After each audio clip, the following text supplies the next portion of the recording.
Hello everyone, it's Friday the 1st of January 2021.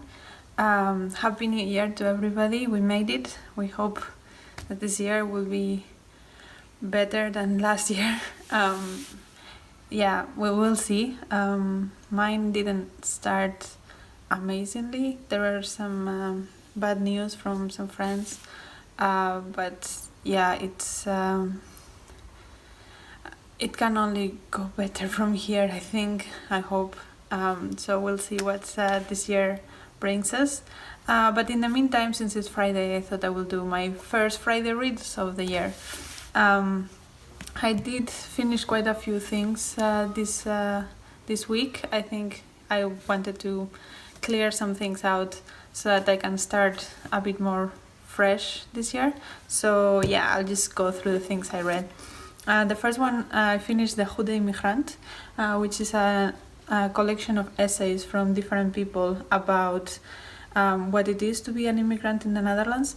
And I did like some of the essays better than others, but it is quite interesting. It gives a wide variety of perspectives, and it also is very current. It was published 2020, not this year, last year, but it was published in 2020, so it speaks about a lot of issues that are very, very current. So, for example, there is an essay called Mbappé, like the French footballer, and how if you are a high-performing famous person, it doesn't matter where you're from, but if you are just a normal person working in a shop, it does matter.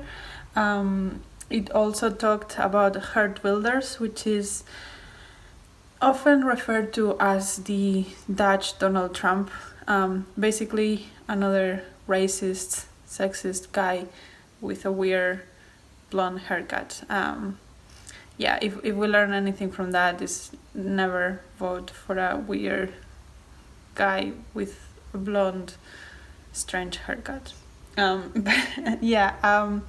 Overall, I liked it. I think that I would like to read some more on the topic, but this one was a good start. Then I have two rereads from my reread project that they were just lying around. So my reread for November was Las Venas, Abiertas, America Latina by Eduardo Galeano, and this one is basically a non-fiction about how even now Latin American countries are struggling, and how much of that is because of colonialism. I love Eduardo Galeano's writing. He's very sarcastic and he's very readable for such a dense book. It's full of footnotes and like references and stuff, but still it is very readable, and it manages to engage. At least for me, it's like that. I read this 7 or 8 years ago, and I reread it now, and I have to say that this time maybe I felt it was a bit more dense, maybe because of the situation we are in. My brain was not concentrating as much, but I still think it's a great book. Yeah. And the other reread that I had for December was Flight to Canada by Ishmael. And this one is again a very ironic, sarcastic book, and it is also very nonsensical in points. So this follows some slaves in the south of the US that basically run away and want to make it all the way to Canada, and some of them do make it all the way to Canada. But the twist of this one is that they are in a world in which it's supposed to be 1850s because Lincoln is referred to, and the Confederates and stuff, but at the same time they do have the technology that they had when this was written, which is 1970s. So they do have planes and phones and everything, and it just showcases how stupid would be that we would have slavery right now, and I really like it. I think it makes a point in a very short book in a very new and interesting way. So yeah, I really like this one still, and I would recommend that everyone reads this, because I think it's it should be a modern classic. It's in the Penguin Modern Classics, and I think it's one that needs to be highlighted more. So yeah, that one is the other one I read, and then I read 2 books that were actually kindly given to me by NetGalley, by the publishers. So thank you to NetGalley, and thank you to the publishers for these 2 books that I'm going to talk about next. So the first one of those is the Dictionary of Lost Words by Pip Williams, and this is a historical fiction that follows a girl at the beginning that becomes a woman by the end of the book, and she works it's set in the 1900s, and she works compiling the Oxford Dictionary for the first time. So it has a lot of conversations about which words should be included in a dictionary, and oftentimes it's the words that the higher class or the more educated class uses, and all the words that the lower class use and the women use are not included in the dictionary. And also the fact that the job of the lexicographs is not to judge words, it's to document them. So like bad words or offensive words should also be included in the dictionary, or shouldn't. So yeah, that is more or less the main story of the book. It's in the turn between the 19th and the 20th century, so we also see some of the effects of the First World War, and of course, because we follow this woman, we see how women were treated at the time. And yeah, overall it was interesting. I think it is one of those historical fictions that just touches everything on the surface, but the concepts that it presented were quite interesting, and I quite enjoyed the read. It's not something that I think is going to stay with me forever, but as I was reading it, I was enjoying it. So yeah. And then the other one that I read from NetGalley is On Fragile Waves by Lily Yu. And this one is about this family that travels from Afghanistan to Australia, running away as refugees or as immigrants, and all the troubles that they find in between. So they don't fly directly from Afghanistan to Australia. They go through a series of places so that they are less traceable, and they can have a higher chance of staying. So we follow them all throughout that journey. And I thought, again, this was a bit of a surface level look at that. We just saw these people moving and having troubles in each place, and eventually arriving to Australia, and how they are treated there, and what are the issues that they find there. And we focus especially on the children of the family. But yeah, it didn't go into a deeper discussion about immigration and the value of people for the sake of people, not because of their nationality. So that one was also a bit of a disappointment for me. Not exactly disappointment, because I didn't know what to expect, but I felt that it had the opportunity to do more than what it did, if that makes sense.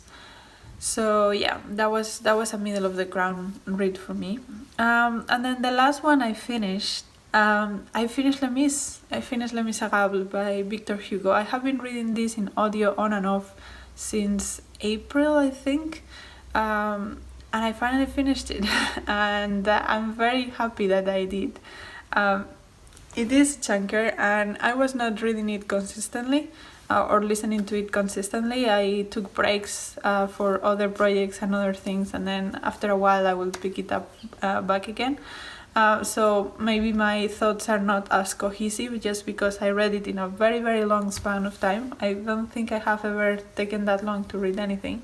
But I did finish it, and overall I liked Les Mis. I'm not someone for classics normally, so it was an extra challenge for me, but I think I liked that the fact that it's in France, because most classics that are recommended and are talked about are from the UK. So I thought that this it was nice that this had a different setup. I also liked how much focus there is on social issues. And of course, many of them are of the time, but some of them are still relevant today. And I did like all that discussion. It is very present in every page. It's not like a love story. There's love stories, but they have a very, very secondary role in this book, and I did like that. But it is very long, and it feels long. And we have the main story, and then there are these points in which Victor Hugo gives like good 3-4 chapters on a random certain topic in the middle of the book. Like there's these things all over the place. So for example, there was one about the origin of slang and how languages evolve. There was one about the organization of the government of France. There was one about the sewage system in Paris, and then compared to other places in the world, how the sewage systems work. And there was like actual information dumped into you for like 3 chapters about the sewage systems around the world at that time. So some of those things it's not how we would tell a story today, and I had to readapt my expectations, and some of those things were really, really interesting to me, and some of them were less. So it was a bit of a journey to read this book, but overall I'm glad that I read it. I don't think I'm going to reread it anytime soon, but I'm glad I read it. Those are all the books that I finished this week. I am not currently reading anything. I just finished on Fragile Waves earlier today, and I haven't picked anything up yet, but I do have plans for next week. But first of all, because it's the beginning of the month, I have my reread project book that I have to pick up, so we'll see what we get.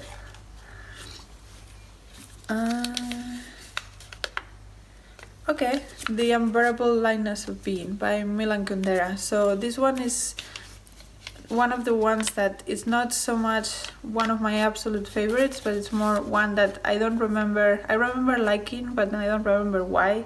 So I want to reread and see if I want to keep my copy or give it away. So that's the one I'm gonna read in January. And apart from that, I want to start right away with my Invisible Cities project. And the first country I'm going to read from is Argentina. So I'm going to be reading El Nervio Optico by Maria Gainza, I think this weekend, and film all the Argentinian things I do. And hopefully you'll have a vlog about that next week. And then the other one that I want to start this week is The Famished Road by Ben Okri. This is for the Booker Boy Book Club. We are reading this throughout January, and I'm quite excited. Kieran has already started, and he says it's very weird, but we'll hope it's good weird and not weird. I'm excited about that one. And then I wanted to update you a bit about the books that I got from the library in that mystery package. So I did read like a few pages of each. Some of them I read a whole chapter, some of them I didn't. But I have decided that I am not interested in these 2. So unless we are in lockdown for months and months and I run out of books, I don't think I'm going to read these 2. This one, The Winter Stands Alone by Paulo Coelho, sounded like a cheesy story about rich people realizing that money is not everything, which is not something I need to read right now. I already know that it's not a realization that I need to go through.